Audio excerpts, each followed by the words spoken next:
Southern Maryland and water go hand in hand. Let me tell you 5 areas that you should look for waterfront in Southern Maryland.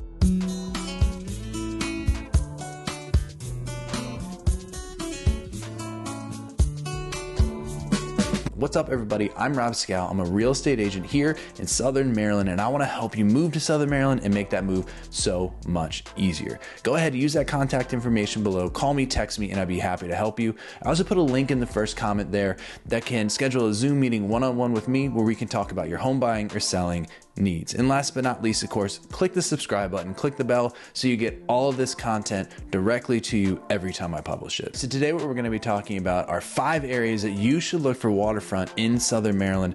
Now, these are all just areas that different clients and different areas that I've visited and places that I really think a lot of people would have a broad appeal to. They're not ranked in any order, so make sure you follow all the way to the end because the one you like the most might be the last one. Okay, so let's go ahead and get started. Number one place I'm going to talk about is a pretty popular one. It's called Solomon's Island, Maryland. Now, Solomon's Island, Maryland is in southern Calvert County. It's got the Patuxent River waterfront and then some creeks behind it, Back Creek and Mill Creek, that make up kind of that Solomon's Island area.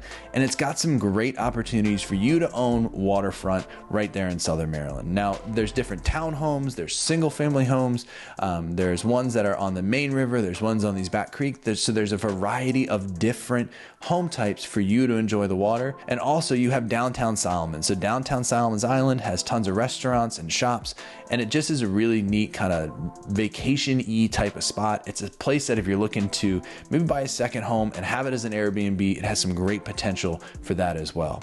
Now, of course, with all that convenience and all those upsides, there's going to be a price that goes along with it. It is one of the most expensive waterfront markets in Southern Maryland, but you're paying that price for a reason. You're close to everything. You're close to the Patuxent River Naval Air Station if you're going to be living there and you want to commute to the base.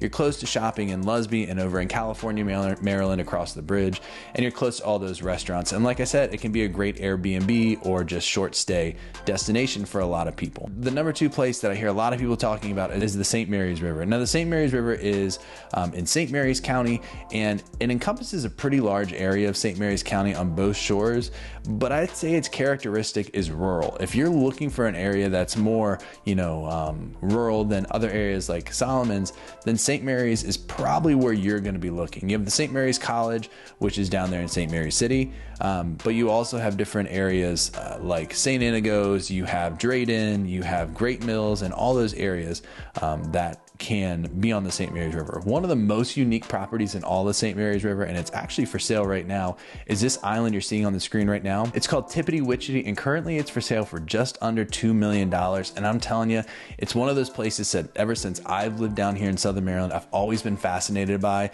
and it lives up to the hype. I mean, check out that pool, check out that cool views you got around there, and even a little hiking trail too. So there's some really neat properties with some more acreage and some more privacy on the St. Mary's. All right, so the third place I want to talk to you about is Piney Point. Now, Piney Point has a special place in my heart because that's where I live. So I love Piney Point mainly because of its affordability. Living down here on the water, it's some of the most affordable waterfront while still being close to all the kind of populated areas and being able to easily commute to different places. And there's a variety of things to do water-wise down here. So you can be out on the Potomac River pretty quickly. You can be over to the St. Mary's River pretty quickly, out to the Chesapeake Bay and stuff like that. But with that being said, it's not like Solomon's where there's tons of different waterfront restaurants and population centers around you. It's a little more rural than Solomon's and not as rural as St. Mary's. There are a few townhomes that are waterfront around here, but for the most part, when you're looking at Piney Point, you're looking at single family homes that are on the water, and some are older builds, but there are a few newer builds on there. One of the ones that a lot of people think of when they think of Piney Point is going to be Lighthouse Road. Now, Lighthouse Road is a road that goes down the shores of the Potomac River, and it's got a beautiful beach on one side, and the homes are on the other side of the road. Again, another place that's great for a second home, possible Airbnb potential, and it just really has some beautiful sunsets and some beautiful opportunities for you to go out and enjoy the water in Southern Maryland. Okay, so the fourth one is going to be Breton Bay. Now, Breton Bay is actually Leonardtown. Now, Leonardtown's really neat just because downtown there's a bunch of townhomes that are down in the actual downtown part of Leonardtown on Breton Bay.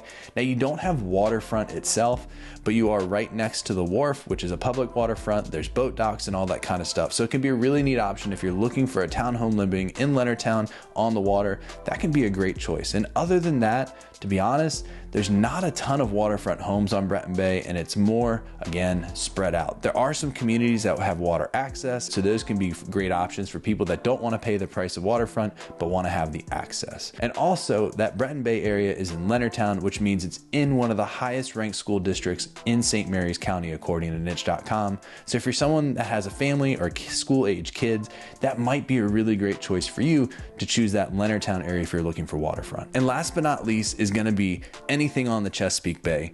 Now, that kind of runs for us from down at Point Lookout State Park all the way up to the Patuxent River Naval Air Station. That's the bay side of St. Mary's County. Again, it's more rural than other areas, but there's opportunities to have some beautiful sunrise views, some great beaches, but it's just going to be more rural than even, I'd say, St. Mary's River or Breton Bay or other areas like that. So be aware that you're going to have a more rural feel when you're out there on the bay side of St. Mary's County, and it's also going to be more exposed, so it's tougher to boat out there on the regular basis just because you have so much area for that wind to whip up, and it can get pretty rough out there. Hopefully these 5 places really get you started on where you want to look for waterfront in Southern Maryland. If you have any questions or you need any help about waterfront in Southern Maryland, use that contact information below. Call me, text me, and I'd be happy to help you. Also, scroll down to that first comment, click on the link, and I'd be happy to talk to you one-on-one in a Zoom meeting. And last but not least, subscribe. It's going to help you get all my information so you can really know and keep up to date on what's happening in Southern Maryland. Thank you for watching. Hope to see you on the next video.